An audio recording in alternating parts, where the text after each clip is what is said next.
我妈非常喜欢捡垃圾。我5岁时，她捡了个玉镯，我不小心划破手，成了我随身空间。于是我闲来无事就偷我爸的钱藏里面。不到10岁，我已经有了小30万存款。11岁时，我妈又捡了个眼镜，一戴上我就能看到商品的价值。于是我利用30万存款捡漏古董，最高日入800万。不到18岁，我悄咪咪成了亿万大富豪。高考结束，我准备摊牌。不装了，谁知刚到家门口就撞见我爸带着情人，逼我妈净身出户。我妈怒不可遏，准备跟我爸死磕到底。他刚要开口，我冲进去捂住了他的嘴。妈，你糊涂啊！就我爸那3瓜2枣，哪值得你吵啊？见捂住他嘴巴的人是我，我妈的眼泪唰的一下流了下来。她目光复杂，愤怒、难过，更多的是觉得养了个白眼狼的委屈。我心中大喊冤枉，我可不是偏向我爸，而是压根看不上他的钱。他这人是开了个小公司，每年利润就200万，这点钱我投资那些公司，哪个不是1天就能赚回来啊？浪费这点时间跟他掰扯，不值得。我正要开口让我妈跟我回房间，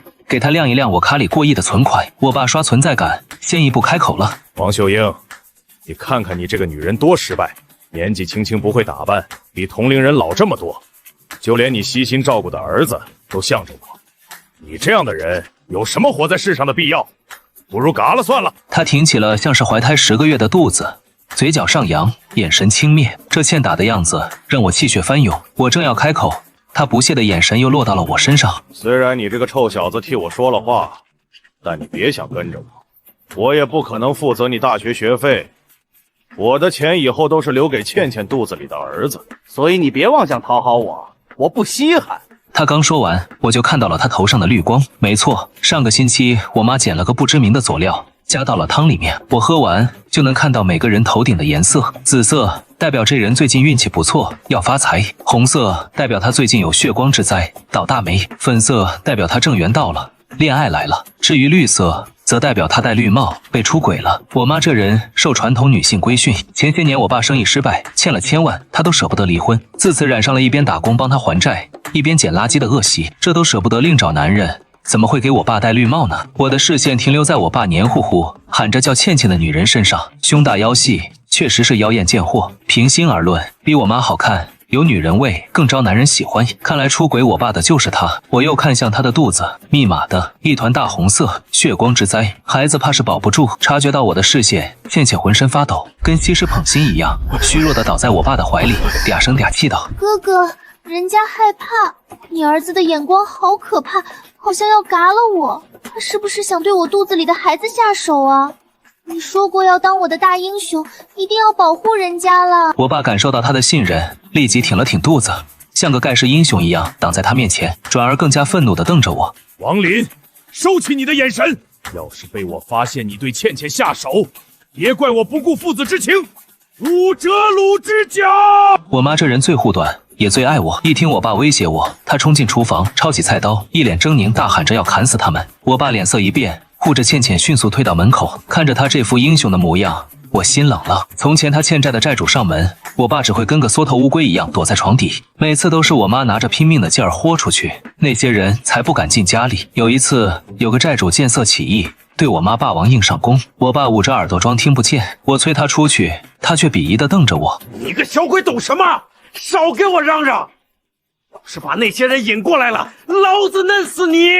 后来幸亏我喊的街坊邻居来得及时，才没酿成大错。我自此讨厌起了我爸，总是劝我妈离婚，可我妈又认死理，总觉得要给我一个完整的家庭，或者说她总觉得我爸能东山再起。事实上她说的对，1年后我爸抓住了风口，事业有了起色，债也还清了，并为了感激我妈，给他补上了3金，转了20万当彩礼。自此我们生活有了好转，但我妈还是改不了捡垃圾的习惯，只是怕我爸嫌她丢人，经常晚上戴口罩偷摸捡。有次我尿急，撞见他鬼鬼祟祟的出门，半小时后他提着大包小包回来。隔天早上我书桌上多了副眼镜，我以为是普通眼镜，谁知戴上后竟看到了物品的价值。1个月后，我爸以公司经营困难为理由，减少了给我妈的生活费。我怕又回到之前的日子，拿着眼镜去了文玩街捡漏。第一次用5000元买了个灰扑扑的手镯，以30万卖了出去。自此之后，我经常想办法逃课捡漏，短短1个月，我赚了2000万，并结识了古董界大佬，有20个老人家争着抢着要当我爷爷。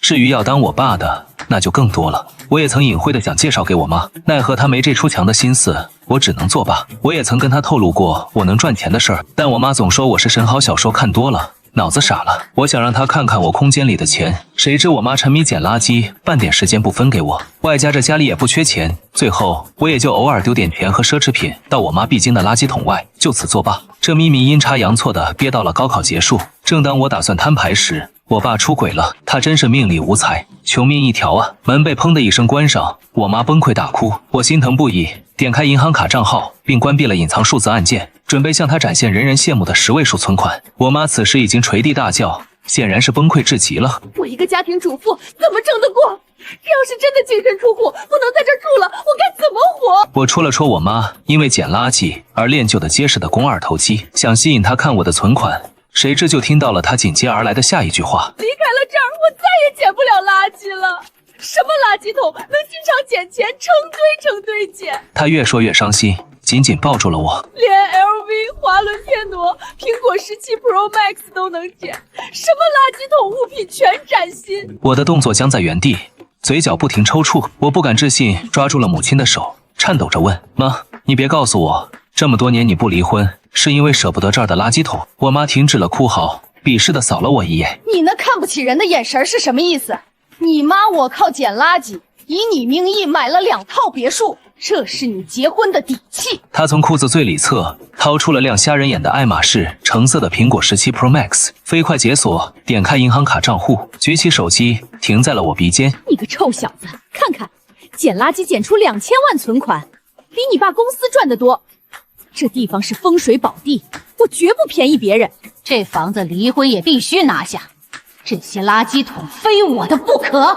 我张着嘴，心中复杂，一时不知道该说什么。我一直以为我妈是因为放不下我爸，没想到是放不下这儿的垃圾桶，罪魁祸首竟然是我。良久，我才缓缓开口吐出一句：妈，你既然这么有钱，怎么每天穿得这么寒碜？还有你脸上的皱纹。话还没说完，我妈100米冲刺到厕所，一阵水声过后，她又100米冲刺到我面前。密码的，这包皮鸡蛋般的皮肤，这姣好的面容，这美丽的五官，比得上5个倩倩了。我爸真是捡了芝麻丢了西瓜。我妈拍了拍脸，语气骄傲：你老娘我1周去3次贵妇美容院，皮肤不可能不好。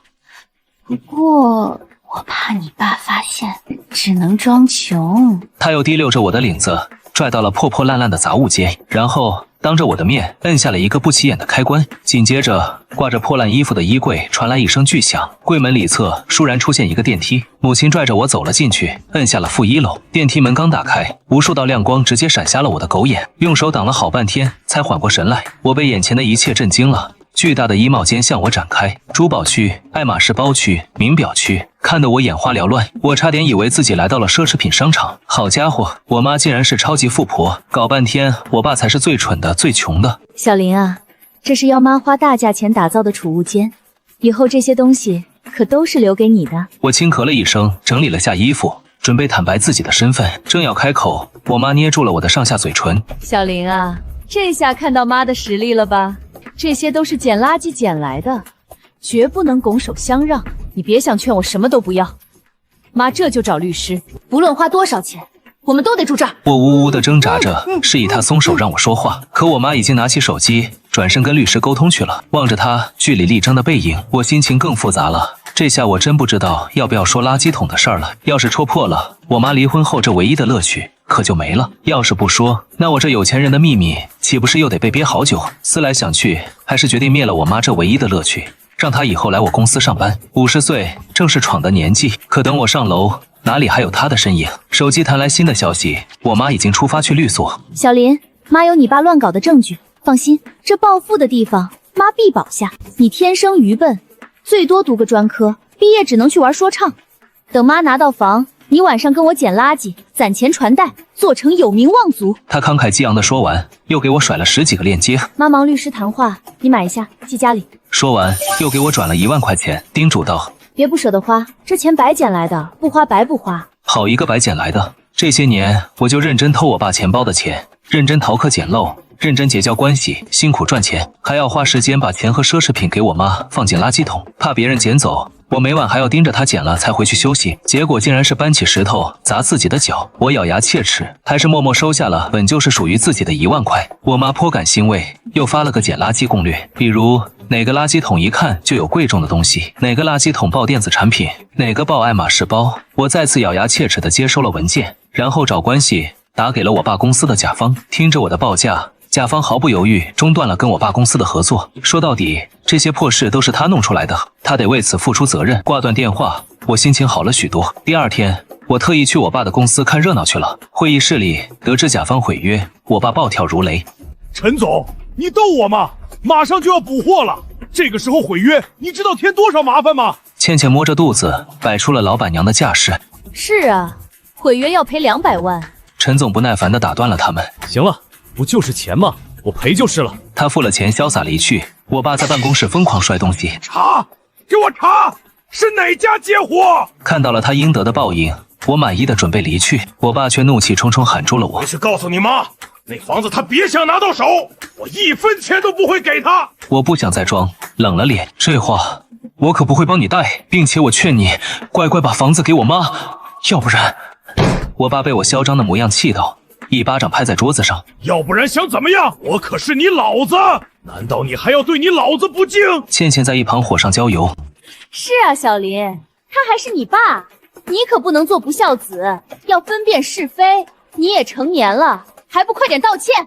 我翻了个白眼，回了个不字，然后在我爸喷火的眼神中，一字一句警告道：3天内，你要是没离好婚，把那房子交给我妈，老子保证让你这小破公司破产。我爸觉得我失心疯了，骂了我一句神经病。我懒得跟他计较，是不是真的他很快就知道了。这天我妈正在跟我讲解捡垃圾的技巧，我爸却愤怒地敲响了已经改了密码的大门。王林，你他妈到底干了什么？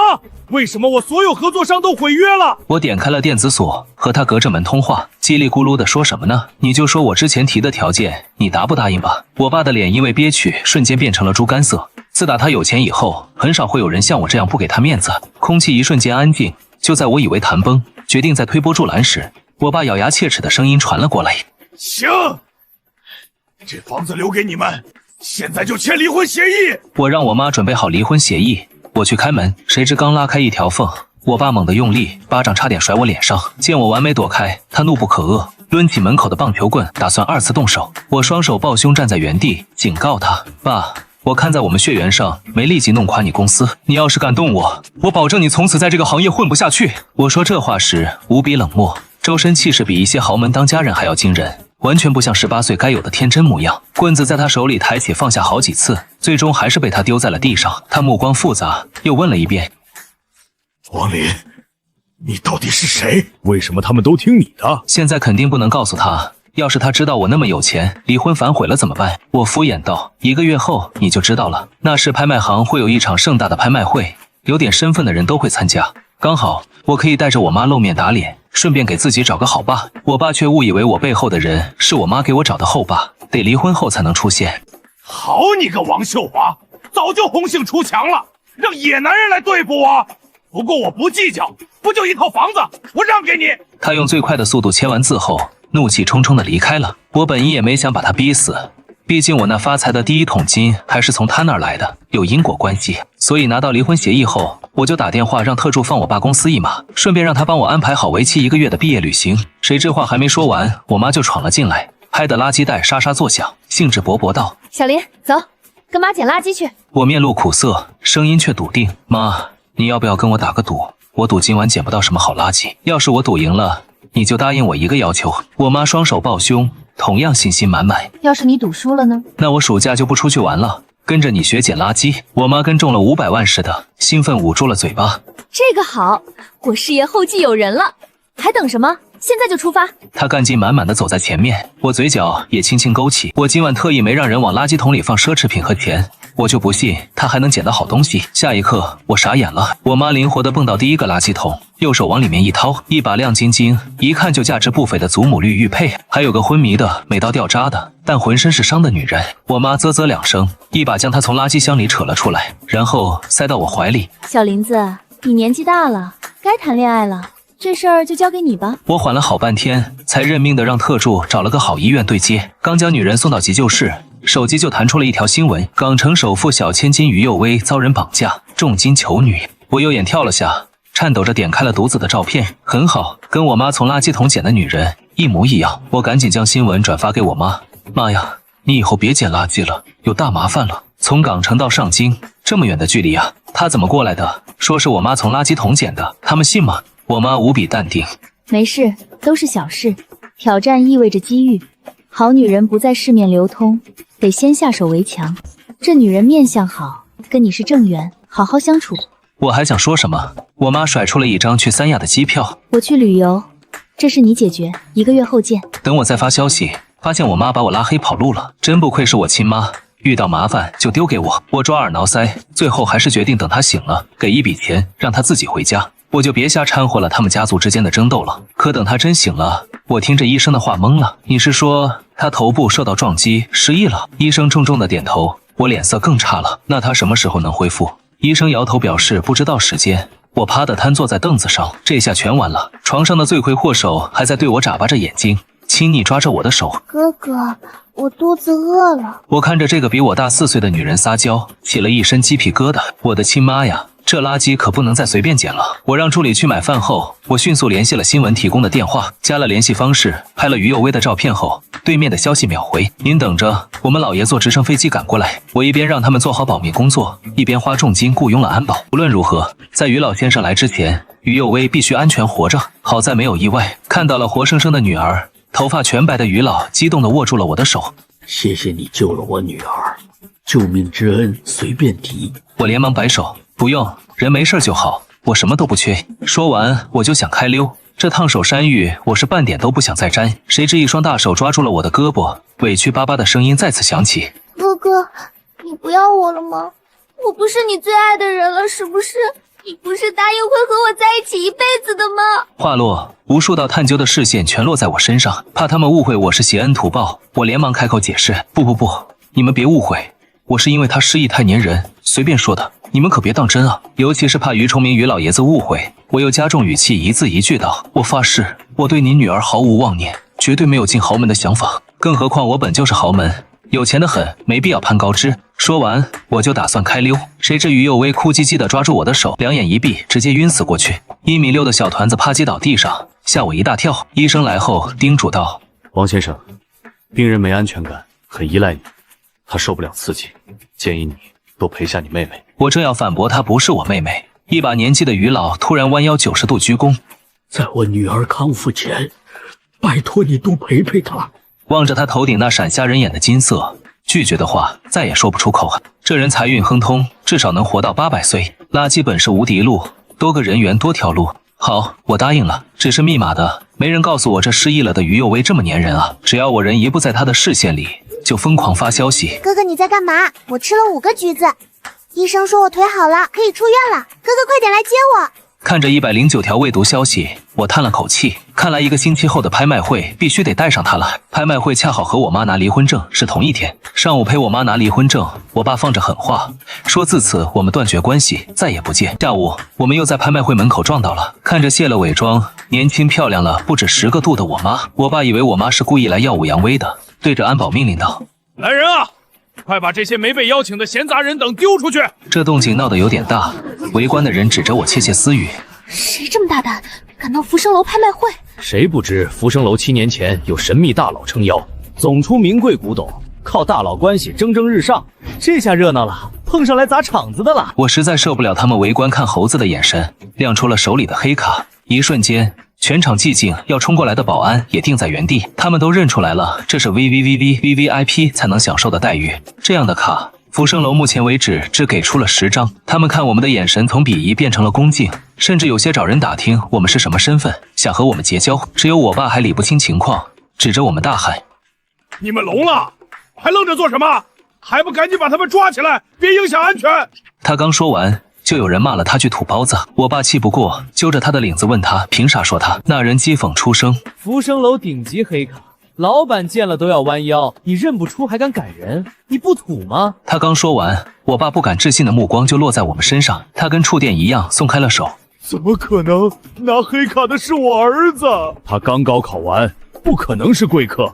倩倩附和。就是老王，这卡一定是他捡的。她仗着怀孕了，指着我对着保安大喊：快，这对母子是小偷，偷了贵客东西，赶紧抓起来送局子。话音刚落，一道不赞同的声音响起：你放屁！如果他是小偷，港城守为何让女儿跟着他们？这话再次让他们陷入震惊，他们齐刷刷看向了站在我身边的于有威。他来头竟然这么大！我爸的眼神顿时变了，以为黑卡是于有威的，他一改之前的轻蔑，递了名片，眼巴巴凑了上来。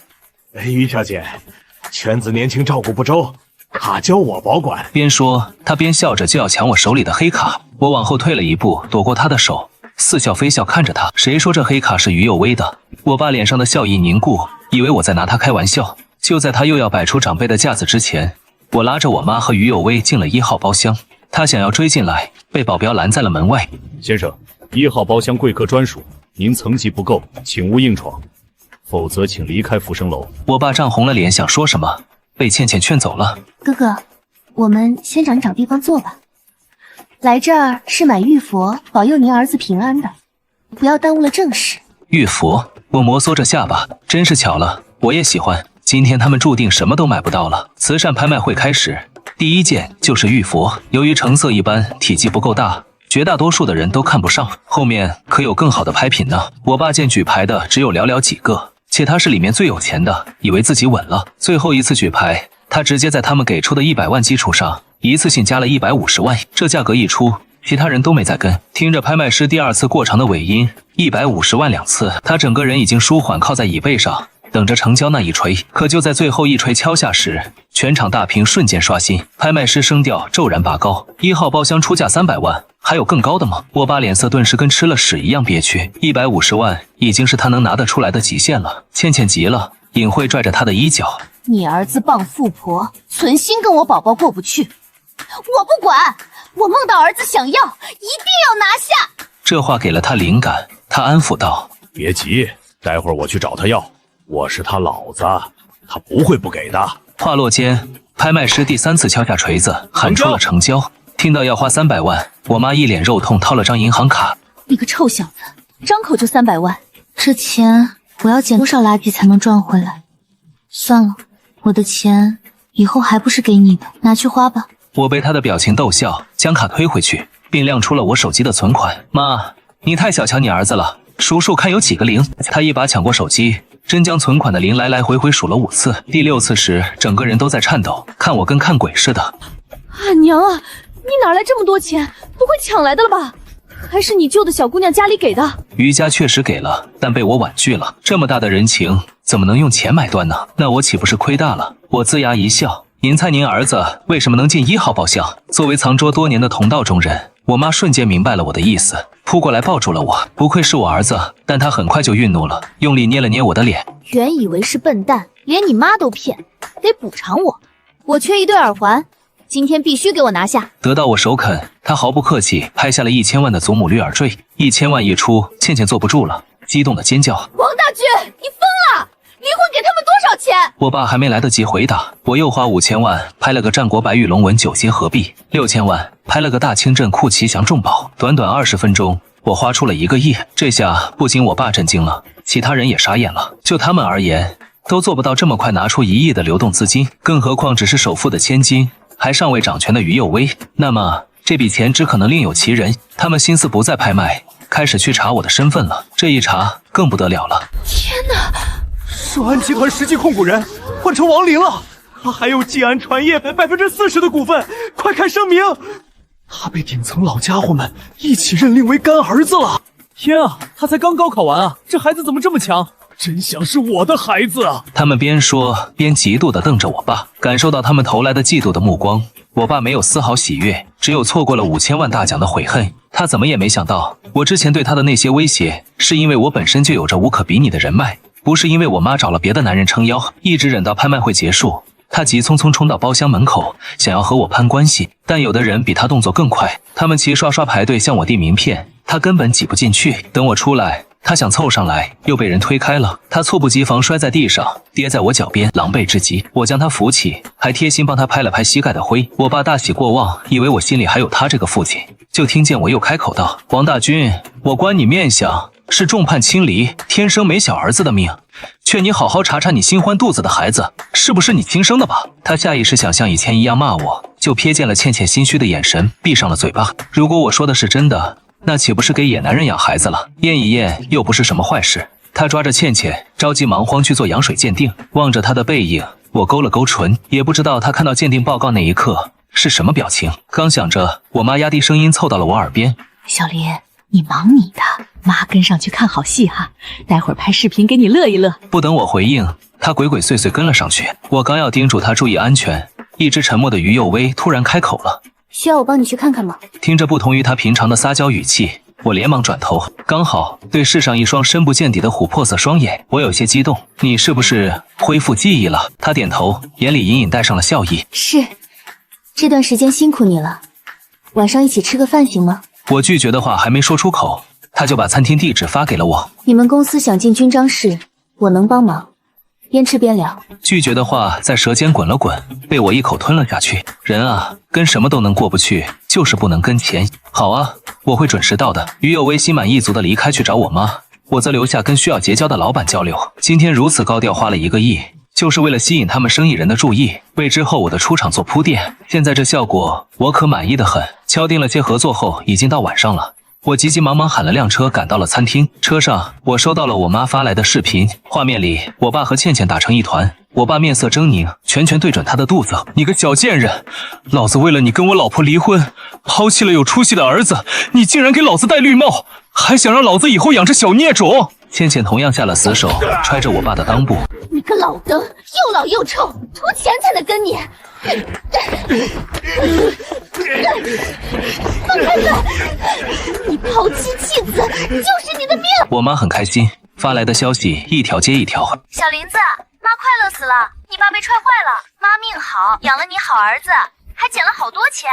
不说了，妈准备去捡垃圾了。”我刚想要坦白，车子停在了餐厅门口。行吧，我妈爱捡垃圾就捡吧，反正还有我顶着。进了餐厅后，于有为体贴地为我拉开了凳子。等我坐下后，他一言不发，眉眼弯弯地望着我，久到我头皮发麻，以为他要老牛吃嫩草表白时，他突然开口：“我一直想有个弟弟，你能认我做个姐姐吗？”我长舒了一口气，毫不犹豫点头。御姐哪有萝莉香啊，哥有的是钱，可不能被一个女人绑住了。正暗自庆幸自己又有了一个坚实的后盾，我妈的电话就打了进来。刚接听，就听见她几乎高到刺破我耳膜的尖叫：“小林，糟了，你妈这回捡了个帅气的老男人，妈的桃花运要来了！”